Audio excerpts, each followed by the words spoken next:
Good evening. The 24-year-old Lloydminster man accused of allegedly luring underage victims online was in court this morning. Chad Blair Clark has been charged with numerous offenses, including 4 counts of luring, 1 count of unlawful confinement, and 2 counts of sexual assault. Kim Smith was in the courtroom this morning and has the details. The investigation was launched after Lloydminster RCMP received a complaint on September 13th. Chad Blair Clark allegedly befriended his victims on a social media site and lured them to an undisclosed location. He was arrested last Tuesday and arrived at the Saskatchewan Provincial Court in Lloydminster this morning for an appearance showing very little emotion. Mr. Clark, what do you have to say for yourself? Are you guilty?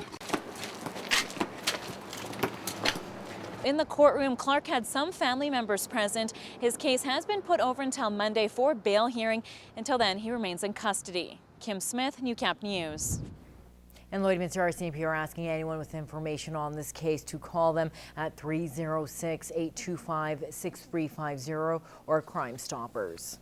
One person was taken to hospital today after a 2-vehicle collision. Now, the incident happened just after 3 this afternoon along Highway 17 southbound. RCMP tell Newcap News a female driving a Jeep stopped abruptly. Now, the male driver of the truck was following behind and collided with the back of the Jeep. The driver of the SUV was taken to hospital with minor injuries. Traffic was backed up for about 30 minutes. The crash is under investigation.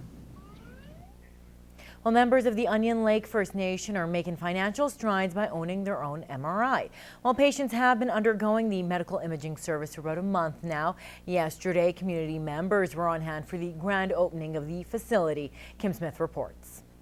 We are very, very proud, once again, as a people, Cree people of Onion Lake. After years in the making, the project has finally come to fruition. The Onion Lake Cree Nation owns the MRI facility, and radiology consultants associated will operate it. Not one dime came from the federal government or provincial government on this. It's 100% owned and financed through Onion Lake First Nation. Chief Wallace Fox says Onion Lake has been looking for ways to sustain itself, relying less on federal funding. This is one way of diversification, of creating, generating revenue for helping to sustain some of the existing health services on the nation. The project architect says he started working on the design for the building back in April. It's simple in that it's small in size. It's complex in that it doesn't get more technology oriented than this type of projects. As for the Cree Nation, Chief Wallace Fox says it's looking for future investment opportunities in Canada and abroad. Sky's the limit if the right deal is put before us and the right people. Kim Smith, Newcap News.